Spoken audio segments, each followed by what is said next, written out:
United Win Podcast, Episode 2. This week I sat down with Buddy Holiday of Downtown Tattoo in Las Vegas, Nevada. One of my favorite tattooers, one of my favorite tattoo shops.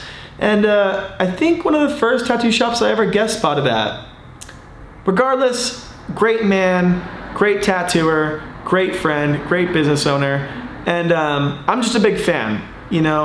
And after a long day of work, we got to sit down and hang out and chat about his career a bit. And this is what I had to share with you for a little bit. So without further ado, this is the Buddy Holiday interview. Feel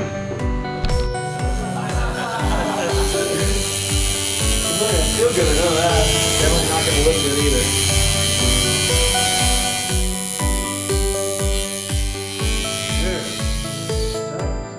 either. All right. Welcome, bitches. Welcome to the best tattoo shop in the goddamn world. I'm here with Buddy Holiday, my favorite tattooer, and he owns Downtown Tattoo, the most flash in Vegas for sure. Ceiling is covered. What's the square footage on this thing? 1,300. 1,300, and it is like, it's... I think we have like 1,300 sheets of hand-painted flash. Like, that makes sense, 11 by 14. It's almost like every square footage there's a sheet. Yeah. Are you taking stuff down to put new stuff up, or what are you doing? We just keep adding to the ceiling and What's the finding next more step? Spots. Like the hallway was just random paintings. Right, so we just added right. flash to that. And I thought about if you could do like, maybe not here, but like, if you could like epoxy them down to the floor or something crazy. that'd be sweet. Because at my old shop, I had painted stuff and blew it up, and like I did like on the floor, and I was like, ooh, what if I had all the tiny tattoo, like just squares, almost like if you made tiles, but they're all flash, you know? But sweet. I don't know. I followed this Instagram page, like Kabuki tile or something weird. You know what I'm talking about? No? It's just like this weird, almost like ASMR thing of like these videos of these people like coloring in tiles. And I'm like, man, it'd be cool to like learn how to paint a tile, and like you could do like a flash tile. Yeah, like they do like the Spanish tiles. Yeah. I think that'd be cool. That'd be cool. I think what we're gonna start doing is like some of the older sheets, hang them like together, like a streamer. Yeah. Kind of like those like different colored flags people hang up. Type Exactly. Of thing. Yeah. I was thinking about doing that with the that scrapbook dealio I was doing, trying to like string them up and hang them across and stuff. You have more stuff hanging off the ceiling since last time I've been here for sure. I think so. Oh shit! You got the Scott Boyer the Pharaoh's Horses up thing. Yeah, and the welcome flag too. The one with the eagle. Yeah, and is it the Black Eye Barbershop thing I saw on the? Yeah, that thing's cool. Got those on the window too. Decked out, dude. Yeah. I guess. So, I tattoo with you all the time, but I don't like know where you started. You're from Vegas. How'd you get into tattooing? Well, it was like in junior high was like my first exposure to tattooing because I was friends with these little cholo kids. Well, I was little too, but their dad just got out of prison. Sick. And he showed them. Yeah, I know, right? And he showed them how to make a prison machine. Ooh. And showed them how to like make stencils and all that. Whoa. And so I would go over and hang out with them, and they were always drawing, so I'd like draw, but you know, we were looking at like all the teenage old magazines and copying shit out of that. And so they were tattooing each other, but I knew my dad wouldn't be too pumped, so I didn't get it. So you were just like drawing with them and hanging out around it? Yeah, and I saw like how they made them. So then fast forward to high school, I had a friend who was like giving himself like stick and poke tattoos on his arms. And I was like, dude, I know how we could go a little faster. Oh, yeah. So then I made him one of those, and then I was like, well, fuck, man, I had like gotten tattooed at a shop in Hesperia. Really? Already? Yeah, well, when I was like 16. Oh, shit. I got tattooed at a shop when I was visiting my mom, and then she didn't know. Right. And the guy just said, like, whatever, just tell me you're 18. I was like, all right, whatever. Fuck yeah. Yeah. So, yeah. It was like $110. Yeah. I think I talked him down from 120. Ooh. Yeah. Smooth operator. Yeah. And then, so I was like, well, fuck it. I'm going to tattoo myself since I can't afford it anymore. So I did like a couple on myself, on like friends. And are you making all different weird Walkman contraptions, or do you have the one tat gat ready to rock always? I made a few. Like I was in the mindset like I want my own to right. like tattoo me because like I don't want yeah. I don't want any like weird shit. Right. But yeah, like I just like I had like a few different ones, and then I remember like I sold one to somebody and shit like that.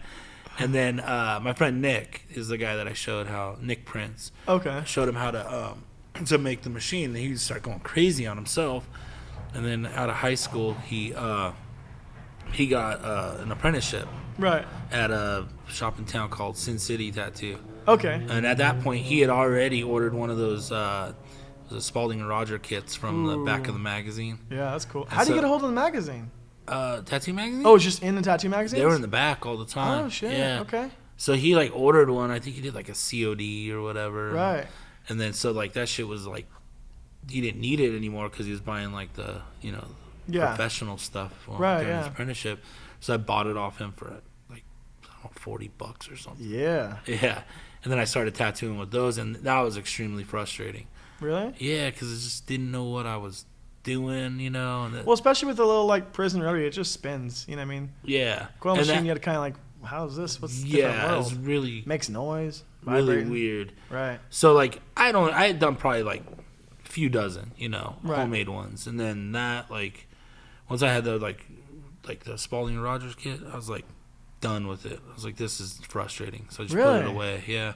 Huh. And then after my friend was done, like he'd been tattooing like a couple years or whatever, and I wasn't really doing much. Then he offered me an apprenticeship. He's like, my boss is looking for someone to clean the shop. Oh shit. And yeah, Mike Stevens. And then so I was like, all right, cool. We were drunk at the bar, it's like 21. Mm-hmm. I was like, all right, I'll come by tomorrow, and I'll, And then like the next week, he's like, what happened to you? I was like, oh shit, man, I forgot. You forgot you had an apprenticeship. No, well, it was I didn't even know it was gonna be an apprenticeship. Right. He's like, well, show up tomorrow, or it's done. He said like, you're out if you don't come in. So I went, and I didn't even know I wanted to do it because it was frustrating already. I was like, fuck, man, like I don't know what this shit. Like I tried it already, and it sucked. You thought you were just gonna get it right out the gate? I don't know what I was expecting. I was young and naive. So I went to the shop, and I was like sweeping, mopping the floors, and I was like looking around. I remember he had like all these like Sailor Jerry sheets up top, on the like top row. I was like, man, that shit's cool. It was the first time I seen that shit, and I was like, all right. And were you tattooed at this point, besides the one in Hesperia, or you? Yeah, by this point, I've been going to this guy Magic in town. This old like gangster dude, and he done like a bunch of cool stuff on me. So. Oh, okay, cool. Yeah, he did this like black. Did Nick do anything on you back in the day when he was apprenticing or anything like that? Yeah, in the apprenticeship, he did this Cadillac sign. Okay, I've always noticed that one on you. One like stands out so bold. Yeah, and then I don't know what else he did. Like a couple on my legs and Sparrow right here. Yeah. So you were at Sin City when you started out? No. So this was they both left there. Okay. And Mike opened up Tattoo Asylum, and Nick worked for him. And then so yeah, that after that I was like, all right, I want this because I don't even think I was comfortable like working for free. You know what I mean? I was like, but then after that I like talked to my dad. I was living at home still, or I moved back home. Right. And then my dad thought I was an idiot, but he was supportive of it. Damn. So I like delivered pizzas at night and did that in the day. That's what's cool about Vegas. Like Ryan was telling me that he was like bartending and then apprenticing at the same time. Like seems like you could kind of make it happen. There's work at any hour. It's a 24-hour town. Yeah. Yeah. That's cool. It seems like that'd be hard. It seems like a definitely leg up on making it happen opposed to other places.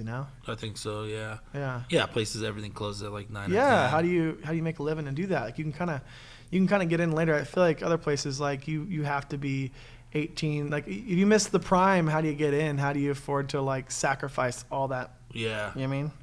You miss that gap. Yeah, and I like delivering pizzas. I was like the late guy. You Yeah. know? Which is cool because I was the only guy that could stay that late, so I made all the tips. So how was your apprenticeship? Was it hard? Was it easy? Was it wild? Was it short? It was rough. Yeah. Got my life threatened a bunch of times. Really? Yeah, Mike. I love Mike, but he's a hard guy to work for. Yeah. Yeah. And but he was a good dude. He always made sure I had food. Yeah. He was a chef before he tattooed. So like he right when I started there is when he met his wife. They're not divorced, but they have a kid together. And he was like taking her to all the fancy restaurants in town, and they were like always. I was like, man, these guys never eat all their food. But I found out later because I still tattoo her. She's So were you stealing like their leftovers and stuff? He was ordering too much food, so he made sure that I was eating without like letting me know. Oh, okay. Yeah, and like on like Fridays, Saturdays, he'd like find out like we're going to the bar or whatever, and he would like slip me some money so I could buy some beers or whatever. Oh, that's cool. He was cool without being cool. You know what I mean? Like he would. he gave me a rough time, which is pretty awesome. I'm pretty thankful for. Yeah, you don't realize that till after. Yeah. It took me a long time to like really value. I didn't value my apprenticeship until I had to like run my own shop, and then it all clicked super quick. I was like, yes, I get it now. Definitely. Yeah. Yeah, because I remember we had some like arguments about me trying to do conventions, and it was like I was leaving the station empty for like 4 or 5 days at a time, you know. And I was just thinking like, what the fuck's his problem? But then once I owned a shop and people were trying to do that to me, I'm like, oh, okay, I get it. Cover your shift at least, you know. It's weird too now. Is like it all seems so obvious, but like I don't know. Common sense is so common sometimes, especially when you're young. Yeah, you kind of feel like everyone owes you, and you're like, well, I'm giving this guy like this percentage. And you're like, no, that dude's like giving you that, but it's bringing in people for you. But it's like it like skips down the line because the client thinks that too. The client thinks like, oh, he's making $100 an hour. It's like you think he's like, say he charges $100 or whatever. You think he's tattooing the full 8 hours a day? Maybe he didn't tattoo for 2 days, like, and then he's paying a percentage to the shop. Like, well, the shop's like, well, how do you think the shop's open? Of course, the shop takes a percentage. They don't like, the client doesn't get the trickle, and then the new tattooer doesn't get the trickle, and like no one gets it. I think they think there's way more money in it than there is. Even if there is money in it, there's that much hard work behind that money. Yeah, and like it's not passive income. Yeah, you own shops, and you know I own a shop, and I like that like there's a lot of extra work that comes into play. And if you're making money, it's only because if you're making a lot, it's only because you're doing that much more. It's never just happening. Yeah. You know? And it seems like the busier you are, the busier the shop is, the more pain in the ass everything becomes for you. Yeah. That's real. So how long were you at that spot for? I was there a couple years. Yeah. And then I started getting ahead of myself, and he. Was that like when the conventions were rolling around and stuff? Yeah, and I started trying to do them, you know, on my own. He took me to like Inkslinger's Ball. Oh, cool, yeah. A couple times, and other conventions. There was like this one in Denver. Yeah, and he paid for them all and everything. I still gave him my 50%, but he paid for my room and everything. Yeah, that's cool. Which is great, you know. Yeah. Yeah. That's an easy way in then. Yeah. Yeah, but guys are all crashing together anyways, and you just have to go and just hang out. Have fun. Yeah. But then, like, I did one without him, and I came back. I think I came back with some attitude or something. I'm sure I did. And then he fired me on my day off. Really? Yeah, I was unpacking my stuff from the Just convention. overstepped your bounds or what? I don't know. It's just, like, when I was gone, he gave my station away and, like, hired a new dude. Man. And it's, you know, looking back at how I was then, I probably deserved it. Get it? Yeah.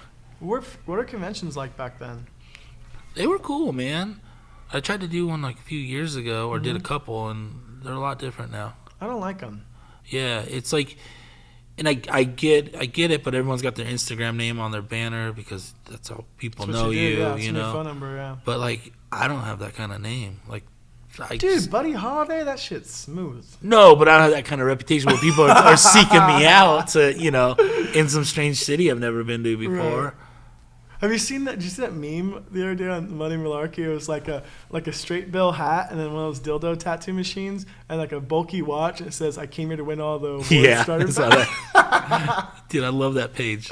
It's pretty good. Yeah. I wasn't even aware of it, and then when I was hanging out with Ozzy the other day, when I was doing the podcast with him, he made me aware of it. I'd seen the page in passing, and then he's like, "Dude," and he kept quoting it, and I was just missing every mark of every joke.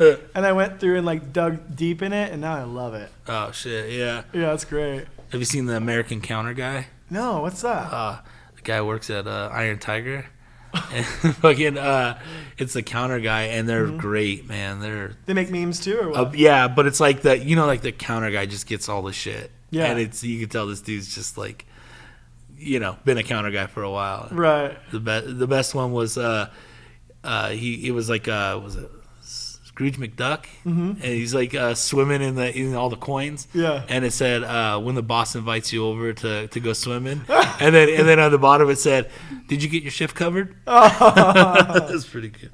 I need to follow that page. That's good. I'll tag you on something. Please, yeah. So what did you do after your exit? Where did you go next? So I went. Okay, we had he fired me twice. Really? Yeah. So he fired me. Not that time. It was like another time. It was like whatever, and he like tried to see if I could handle it on my own. I went to this place called On the Wild Side. Ooh. Yeah. they would give you a free oil change or a razor scooter with a tattoo. What? Well, how? I don't know. Did they have like a hookup with, like, did they change oil at the tat shop? No. It was weird. Wait, so like, logistically, so are they giving you a receipt to go to, or Yeah. would they? Okay. A coupon, yeah. Okay, the apprentice out there changing oil in the back. Okay, weird. Yeah, that place, he had a bunch around town. This guy, Sharky, he died a few years after I worked for him. But he's this old biker dude. You gotta have like a weird gimmick to be on the strip to be able to afford to be there. You gotta have some weird thing happening, huh? Yeah, that dude, he was the first person I ever knew that walked around with a gun. Oh. Yeah. Yeah. I was like, whoa, it's crazy. You can have guns out here though, right? It's pretty common. Yeah, he had like the license for it. And shit. Okay. Is Arizona looser than here with gun laws, or same Arizona? thing? I don't know. Because I know people have guns in Arizona and guns in Texas. I figured Vegas is the same thing. Same thing. It's like the Wild West out here. I remember the first time, I think it was like the 7-year anniversary here, and it's when Christian and Preston and Jake and Christine were all here, and I met them, and then I went and guest spotted with them out in Tucson shortly after. And the first thing I saw when I went to Tucson, like I parked my car in front of their shop, and there was like, I'll never forget it, was this biker dude, and he had like an AK-47 on his back. Holy shit. Yeah, and then he had like a vest with like no shirt on, like tats on and shit, ponytail, like really classic. And then he was riding his motorcycle. And he wasn't wearing a helmet, which you don't have to, right? Yeah. So no helmet, AK-47 on the back, and a beer in his hand. Oh shit. I don't know how he's shifting. Like I don't know. He's just like I don't know, but he was doing it, and it was so bizarre, and I was just like, and it's weird that only one of those things was illegal, Yeah. And Christian's like, oh yeah, that's Tucson, man. That's crazy. Yeah, it was. I'd never seen anything like it. I don't know. I don't know if it was an anomaly or if that is that common there, but it was fucking wild. That's funny. Yeah, like I'd never even seen it. It's like raising Arizona, where he's got like the guns on the back. Right. Yeah. It was a trip, dude. Yeah, that's a cool little town. I only went out there that one time, and I'll be out there in a couple days. But yeah, I've never. I don't know. We'll see if I see some weird shit again. Yeah, probably will, dude. Right. So the boss carrying around a gun. He says like a pistol on his hip or what? Well, it was concealed. The only reason I knew he had it was because the cops came one time for some shit. Some people, like, I can't remember. I think they were like acting up in the shop or whatever. Right. And he had to kick him out, and then they called the cops, and then as soon as they showed up, he's like, I got a CCW. I was like, what the fuck is that? But that shop was cool because, I mean, it was a shitty shop, and no one really good worked there. But I met Mark Rude. Mark Rude, he illustrated a bunch of Misfits album covers. Really? Yeah. Whoa. And then he was an old tattooer from New York, and he was doing it underground in his apartment. Whoa. Like, he explained to me how his apartment was. It was like the front was like a tattoo shop with flash and everything, and then you got to a certain point you couldn't go back, and that's where he lived. Huh. It's pretty cool. He said he even tattooed like cops there and shit like that. Whoa. Because like it was just illegal. It didn't mean like the cops really wanted to fuck with them, So was the shop? It was a storefront where you could visibly see it was a tattoo shop. No, he said from so what I it was remember, home, then because this tattoo was shop? like fucking like 2000, 2001 or whatever, Right. and he said like you had to go up like a regular apartment building, but everyone just knew like, oh, that's the tattoo guy's apartment. There's a certain like romanticism to that. Like I like that. Like especially when you hear like, people like in Korea or Japan, like the shops kind of. I don't know, for some reason it's like my friend Jake went out there and on his Instagram story, he kind of like busted the spot on his story, which I'm sure made no difference. But like he walked out of the shop and then like it's like down a hallway and it was just like you would never know. You know what I mean? Yeah. It's like if you don't know, you don't know. And I think it's like something kind of cool about that. Only people know. Yeah. You know? But like, I mean, the early 2000s, there were shops out here like that too. Like Kent Kelly, I think, was tattooing out of some like private studio for a while. From what I heard, Right. there was a guy, Victor Whitmill, who had like this shop upstairs that like doing killer work, but you never would know it was there. I heard it was like just like the tiniest letters that said tattoo on the door, Yeah. But like back then, it was all word of mouth, and it was before like the internet and stuff like that. See, there was internet, but there wasn't like social media. It's so easy to do that now, but I think back then that was like a big feat. But then, I don't know, I just can't imagine being like appointment only just off of word of mouth and tat mags. Like I feel like I don't know. I feel like anyone who's popular can make some shit kind of happen. Like I don't know. I feel it's harder than it's ever been. And it's easier than it's ever been. It's like I don't know. How do you feel about that with social media and stuff coming into play with tattooing? I mean, I've accepted it now. Yeah, you have to. It's a bummer it doesn't work more for my benefit. I'm not that popular on it, but I don't know. It's frustrating because like, I think we were talking about it earlier, like there's guys that can't draw. Like, I know we all pull designs, right? Like, we all pull from the same designs, but there's guys that are like obviously cannot draw, and they're just pulling old designs, and they're doing the same quality as some of my good friends that like can draw, you know what I mean? Right. And you're just like, but they have like, I don't know, bajillion followers. Yeah, tons of followers, as opposed to like dudes that like, I have friends that are doing bodysuits that are fucking awesome, and you're just like, why does this guy only have 2,000 followers and this guy's got 100,000? And it's like, yeah, I don't think that the number of followers reflects the quality of the Instagram, you know? Yeah, Especially like, I don't know. It's a weird thing to wrestle with, but it is important. It is a thing, you know? I find myself like, I don't want to like complain and be left behind by any means. I'm trying to like ride the wave. Yeah. You know what I mean? But on the same note, I'm also very like not trusting in riding that wave. Like I started my mailing list like a few months back, and I'm just trying to get everyone to sign up for the mailing list, sign up for the mailing list, sign up for the mailing list. I'm only putting out dates there, and I'm just like, Instagram could be MySpace. You know what I mean? Like, and I'm just so afraid of like. And even like a couple years ago, my Instagram got hacked, and like someone took it and deleted all my shit off of it, and I got it back through Instagram's actual Instagram somehow, and that kind of fucked me for a while because that happened right when the algorithm had like changed. So I had like no more tagged photos, like a bunch of people had blocked me because I had told them to block that page, then so when I got it back, like no one was seeing my stuff at all, and I don't know, I just like, but it seems like. I don't know how someone makes it without social media right now. I don't know. You know what I mean? I mean, I get a lot of business from it, and I don't even have that much of a following, you know? Right. Like, I put on there, like, hey, I got some time today, and people will actually show up. Right. Which is weird. It seems desperate to put it up, but, like, it works, so why not do it? Absolutely, you know? yeah. So, I mean, it's a tool. It's now a tool in our toolbox. Yeah. And I feel like you're dumb not to use it. Oh, yeah, for sure. It's free. Yeah. I mean, you don't have to like do the sponsored ads or anything. Yeah. You don't have to do that, and you just everything's online too. There's like people have broken it down to where the perfect time of day on each day. I don't think that matters anymore. Yeah, but I mean, I think it mattered at a point. I think that it's like this ever growing, ever changing thing, and you can't rely on that thing because next week that thing's not a thing. It could be true, but I mean, it's worth a shot. No, you're right. To try to do it. And I mean, consistency helps. You could do a little research and find out what has worked for other people. It's all out there. There was a trick that I had this was a couple years ago. My friend Kelly told me about it, and I would I'd post my photo, and then I would let it run through its cycle, and it'd be dead in a few hours, and then I would like copy and paste the hashtags on the photo, and like after I edit it, post it, and Instagram would pick it up like if it was a new post, and then it would run through a cycle of whatever the hashtags would bring. Oh, okay. And that worked good. But then I found that the hashtags seem to be kind of pointless because like no one uses hashtags honestly. Everyone puts like the same like you put. Yeah. It's just not. It's not a reliable search engine, you know, because no one's honestly tagging the right things for it. They're just putting as many as they can. Yeah. So I feel like because of that, it's like the most popular hashtags are just going to get you like bullshit account follows and like spam things. Yeah, like the follow for follow crap. And when I stopped putting the hashtags, I think I got more engagement. I think that I was talking to a client and they were telling me like if you put up like Instagram, like the bots will recognize that. Like if I just put out a post and it does well and has engagement, Instagram is gonna like want to keep that up, more visible because it's being viewed. But if you're like sucking the internet's dick, hashtagging the shit out of everything, tagging all this shit, it just looks like a spam account. If you tag every tap page and every you know what I mean? Especially like my wife in the beauty industry, I feel like every person that does hair tags the same makeup accounts, the same hair. Like you like tap on their photo and it's just stacked with tags, and it's like I feel like it's just gonna get lost in the shuffle. Yeah. You know what I mean?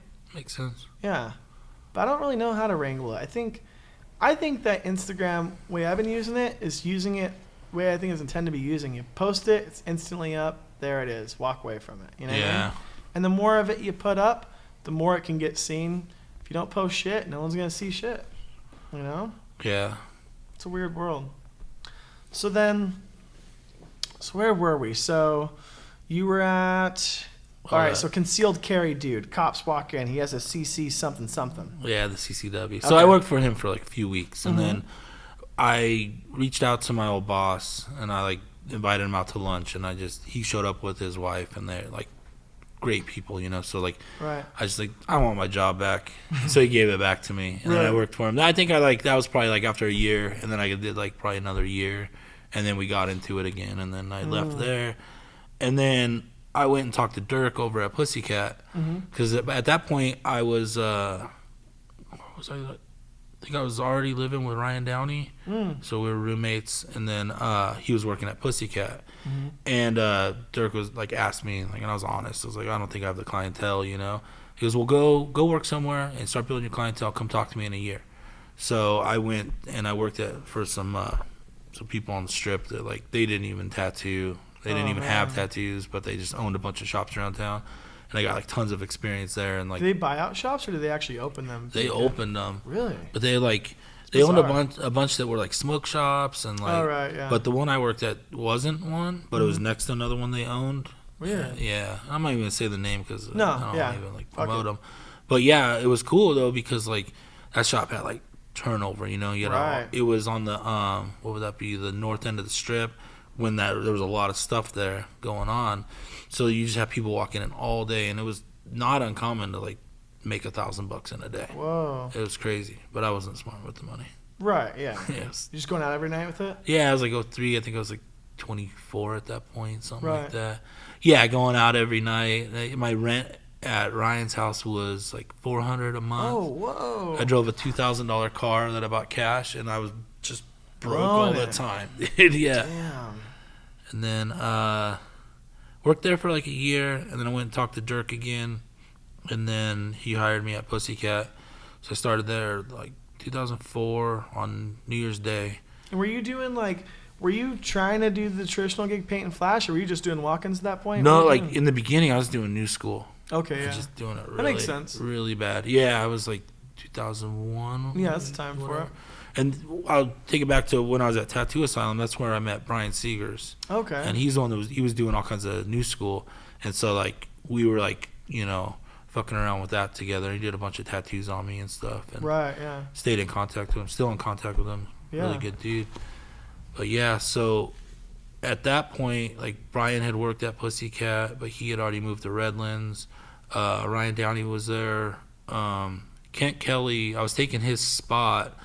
But he, like, was moving in a few months. So I got to work with him for a few months. Dave Logue. I know I'm missing some people. This guy Joe Morrow. Jimmy Link. But I was friends with all these guys already for the most part. So it was easy to go work there. It was a fully custom shop. So that was stressful. But it was actually cool because, like, it got everyone's overflow, you know? Right, yeah. And that's when I started doing more, like, trying to do Japanese, you know, and doing really bad American traditional. Right. You know. Yeah. And yeah, I've seen some of the Japanese stuff you've done. I think you used to have some big stuff up. Yeah, I've slowly taken it down because I don't feel that I've studied it enough to really do it justice. To touch it. I'm like, oh no. Yeah, I don't think I do it justice. I'll leave it to the guys that like are devoting their whole careers to it. Yeah, that makes sense. Yeah, so I worked there for 5 years. Wow. Yeah, it was a good shop. It still is a good shop. Then I opened this place. Whoa, really? Yeah, in 2008. And where were you at originally? You were downtown. Where were you at exactly? I was on 7th and Carson. Okay, now we're on Fremont and 11th. Okay, yeah.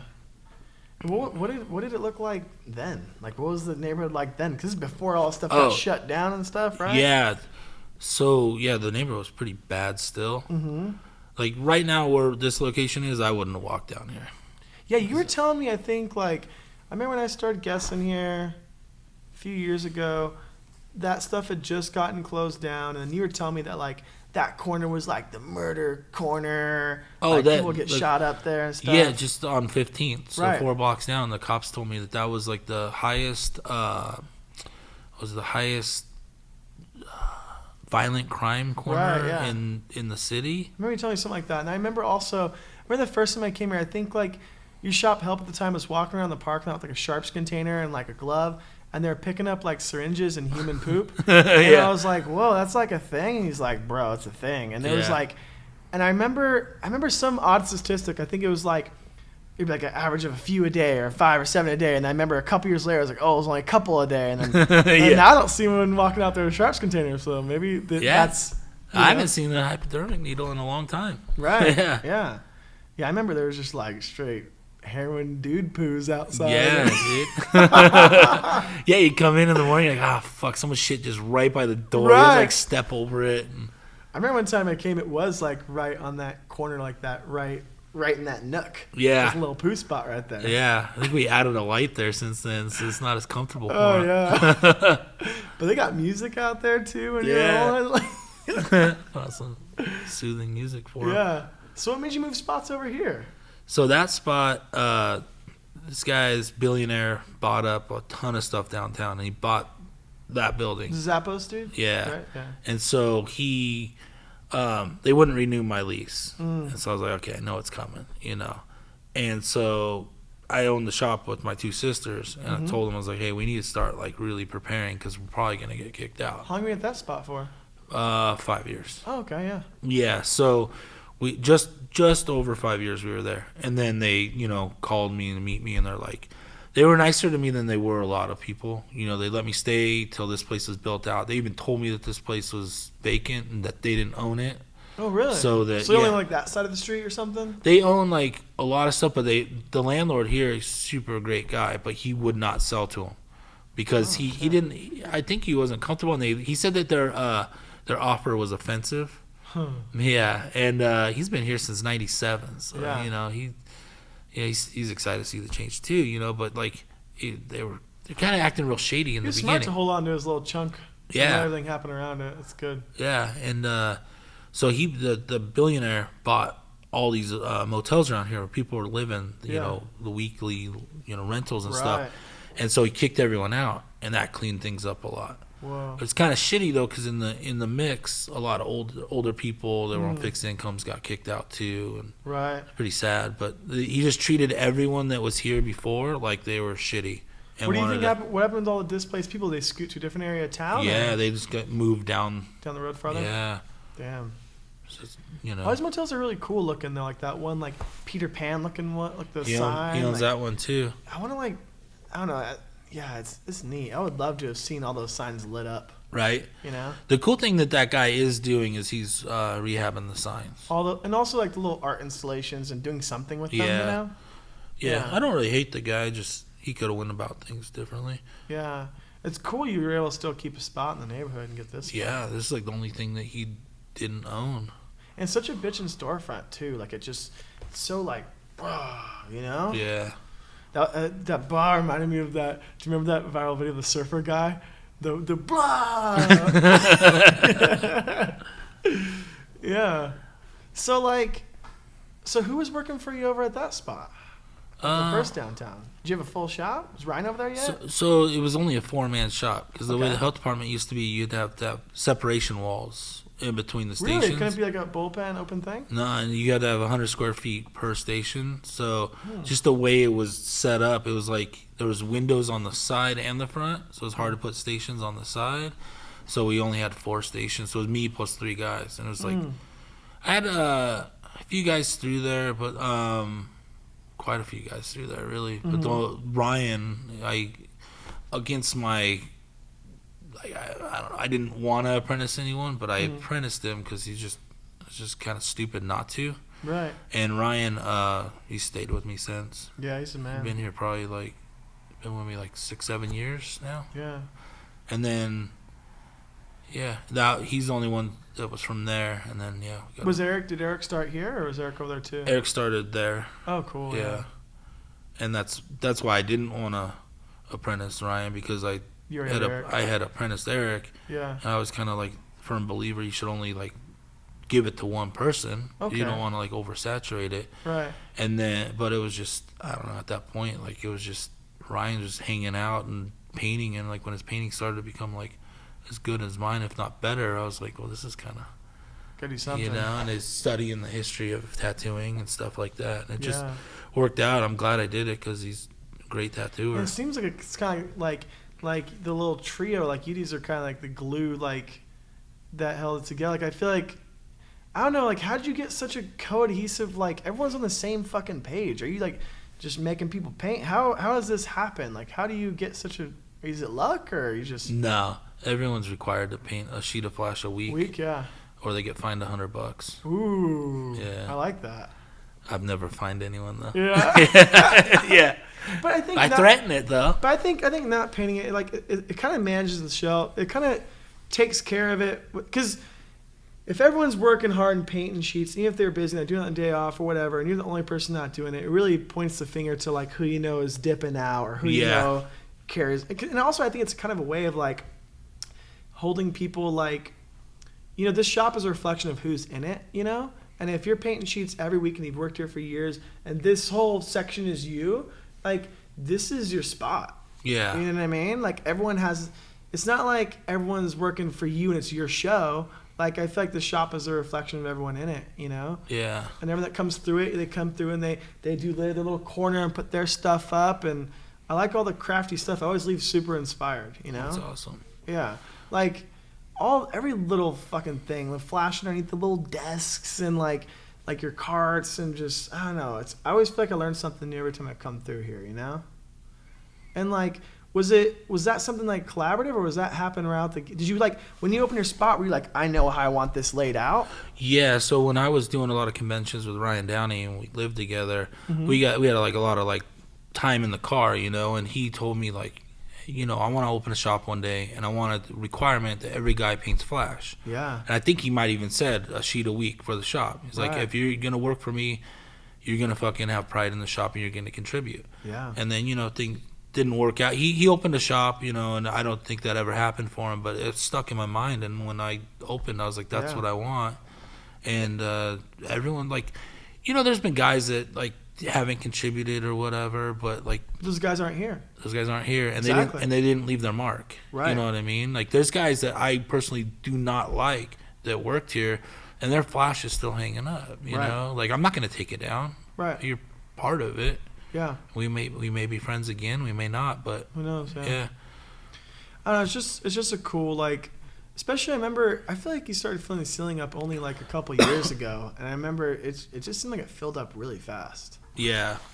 It went quickly. You know what I mean? That was like a lot of the older sheets, so we just kind of like So I'm took there off was the a main lobby wall. at first, right? Yeah.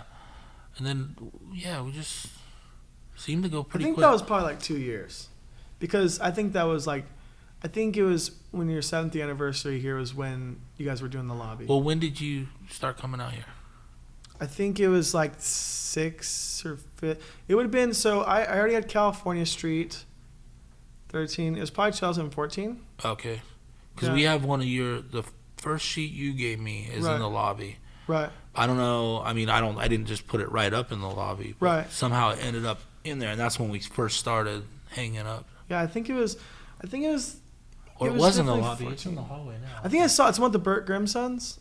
Yeah, I think it is. It's on the opposing wall over there. Yeah, Yeah. you put the date. Yeah. That you were, I was gonna make this my flyer. Yeah, Double it whammy. was cool. Yeah, I think we moved it back there to the guest artist wall. Yeah. Yeah, it's so cool to see this place like move and shaped and everything about it. My next spot is gonna be a total rip off of this spot. That's so awesome. Fucking cool. So cool. Yeah, we've had like a lot of guest artists bring us sheets or send us sheets Yeah. too, which is cool. You know? That's what I'm saying. It's like a reflection of like everyone. You see all these little marks in time. You know what I mean? And it's cool to have seen it develop. You know, I wish I was around. Could have seen the other spot. You know? The other spot wasn't anything No? like this. No, I like this one a lot better. Yeah. That one was like, I don't know, me and a couple friends went in and built it out, you know, so it was Right. like kind of And I like the half-assed. open layout too. It's nice. You know? Yeah, you could like, I mean, you came to the shop party. What do we have, like 30 guys tattooing in That here? was insane. I Yeah. remember like the 7th anniversary was pretty mellow. I think. Well, no, it was still packed, but yeah, this one that was like a couple months ago was gnarly. Yeah, it was cool. gnarly. It was fun. It was like convention times 10. Yeah. Yeah. How many people do we have tattooing at the same time? At least 12, 14? There's 30 people, 20 artists. Something. Yeah, probably half of them tattooing at once. I don't know. It was up there. I remember it was like. What's their like client too? It was Yeah. packed. Yeah, that was fun. That was really fun. That was my first time meeting Brian too, and Osh, and You know, another thing I would attribute to you is not only like coming here and guesting, getting inspired from you directly and everyone that's been through here, but a lot of like me traveling and shit. A lot of that has been from this shop. Oh, really? Oh yeah, yeah. Oh, that's sweet. Like a lot of little things, like from having other guests here, like just little things. Like I was telling you when Josh had guested and he was next to me right on this wall. I was right there and Josh was right there, and I met him and he had the shop in Denver. And Josh Reed? Yeah. And he had told me, if you want to come through, this and that. And I was like, yeah, I'll come through. And he's like, yeah, whenever you want to. I'm like, dude, I'll come through. Don't invite me, And I went like the next month, Yeah. And then also like me going and hanging out with Christian in a couple days, like met him here. And then, I don't know, a lot of good people, I feel like this shop has like really good, this sounds hippy dippy, but it's got good energy, good like vibes. You know what I mean? I come here and I'm happy. And I think that flash thing, that little rule, really sorts people out. It keeps those vibes right, Like you only work here because you want to be a part of this and make your tribute to it. Yeah.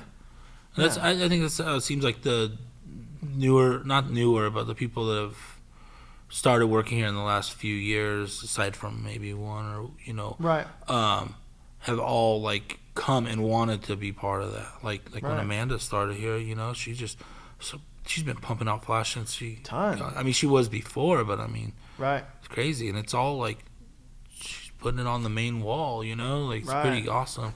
I love that little desk she has. It fits in there so good. Yeah, so cool. Yeah. So how long have you been tattooing in total? Like how do you count the years? Do you count? I don't count the amateur stuff. Yeah, no, it's hard one. I think that's cheesy, man. Do you count the apprenticeship time? No, I count from the first time I made money on a tattoo. Okay, yeah. I think I made it was $60 was our minimum, and I did a kanji. Sick. Fucking tight. That day I didn't go to my pizza job. Really? Yeah, I just no called, no showed. I was like, fuck it, man. I'm doing this. And that was the day you were out? That was the day I was out. Went and picked up my check like next week and damn. Told the guy, I'm like, sorry, man. Yeah. They needed me. So did they like you when you finished your apprenticeship? Did you like tat a homie or tattoo your friend, or was it just straight take this walk and handle this kanji, or how'd you sway that? So I done some on friends. Obviously, did my first one on myself, right? And then did some on friends. And like I remember, like I was tattooing my friend Andy. He's since passed away, but I was doing a Sailor Jerry pinup girl, the one where she's holding like the little. I think it's like. Is it a heart? Where she's it's holding like a little leaf, and I think it might be. Something like biblical. I think it's like it's supposed to be Eve or something like that. I think. And I was doing that on his leg, and I remember Brian Seegers, he was working there. It's and pretty advanced move like that. Yeah, it was my first one on another human in a shop. Could have went with the kanji on that one. Brian came by to grab something, and I remember he like went out like told like he had his baby and his wife at the time in the car, and he came back in and he just helped me out, and he told me later he was like, dude, like, I told them to go home because you needed help. They should not have let you do that. It was a pinup girl with no clothes. There was no hiding any of the lines, right, Yeah. And so, like, yeah, they would let me just tattoo anyone, really, and any drawing was crazy. Fucking wild. So did you start, like, really, like, bucking down paint and flash when you opened the first downtown? Like, I got to fill these walls, figure it out? I've always painted a lot, but it was more just, like, paintings and stuff. But, yeah, it was, I wish I would have done flash all these years. I did a set in, like, 2003. Yeah. Then I did a set right after that with my friend Rogerio, he's at Pussycat. He's been there a long time. And then did a couple random sheets after that until I opened the shop, and then it was just mostly flash. How many sheets are you pumping out a week now? I feel like it's always. Depends on the week, how busy I am. At least a couple, though, no? Try to, yeah. Yeah. It depends, though, like, on my mood, because sometimes I just want to steal old designs. Right. And then sometimes that I don't get any, like, I don't feel like I'm getting anything out of that. Right, so I try to come up with new designs. I've been liking the layouts you've been doing lately have been kind of like, you have like stick with kind of like a theme, like the Mickey Mouse one today. Like it kind of forces you to figure out the whole thing. Yeah. You know what I mean? And then it's like, all right, mark that one off this. Or that Panther, the Panther head with all the prices. Oh, yeah. All the same head. I love it. It reminds me of like the Burt Grimm sheet with the chest eagles. Yeah. I think I stole it from that one and like the idea from that one. And then there was another one. I think was it a Bob Shaw. That sheet's around here somewhere. The Panther one. Yeah. I think Bob Shaw did a sheet like that too. That was like a lot of Panthers, but then there was like another one in there too. Right, yeah. And I was like, I'm just gonna do all Panthers. Yeah, that's genius. I want to like rip that same Panther. I did one of them. I filled in all the negative space like yellow, and I thought, ooh, I could fill negative space in brown. Oh, I could fill it on green, look like a velvet painting. Oh, yeah. So I was thinking about like I could do 6 and do like, you know, a brown one, a yellow, red, a green one, like maybe even a pink one. Like a pink Should do like one. all the rainbow. Yeah. Yeah. That'd be cool. That'd be sweet. Yeah, that's a really versatile one. And that one's gonna age to be a really cool blob. It's like, Yeah, right. You know what I mean? It's really like you can see what it is. Yeah. Yeah. Speaking of rainbow, I got my. There you go. Yeah. Yeah. Right. See another sheet like laid out like that's so cool. But you get burnt on your old sheets though. A lot of the ones that I was like, I want to tat that. Let's do something else. Like the cool cat ones you had. Which one's that? The ones that were like the old Halloween like reference Oh ones. yeah. Those are cool. Yeah, I think that's on the ceiling now. Yeah, exactly. I wanted to get I wanted the banjo one. You're like, pick something else. I'll do it. Yeah. I need to get. Have you done any of those? No, I don't think so. No, those things are cool, man. Thanks. Finally We'll got do it. fucking tattooed by you today. Oh yeah. I'm so stoked. You're like the best one too. I'll have to get tattooed by you next time you're out. That'd be tight. I'd be honored. I just hate getting tattooed. Do you even have room left? Do you have a torso? What do you your arms and legs are full or what? I have the room on my thighs. That's about it. Okay, sick. Yeah. Get up in there. Yeah. It's like that spot you got. Upper thigh. The spot you got cured like a couple months back. Oh, yeah. That was way up there. I got to know him really well. Felt the heat on that Yeah. one. Yeah. Fucking A, man. Yeah. We're missing any gaps or should we get home? When we get home, Yeah. I'm All getting right. hungry. If you want to follow Buddy Holiday on Instagram, Downtown Tattoo Las Vegas on Instagram. Yeah. Do you have any other social media? Do you fuck with Facebook or anything like that? I'm on Facebook, but it's more for family and friends. Facebook's lame. Yeah. I'm not a fan of it. Yeah, it sucks. Yeah. Well, thanks for taking the time sitting down with me after we worked all day. I Yeah, really man. appreciate it. It's fun, awesome. man. It was fun. Yeah. Wasn't as nervous as I usually am. It's on easy, camera. right? Yeah. I just didn't look at the camera. Yeah, just don't look at it. Don't acknowledge it. I love you, dude. Thank you. Too, man.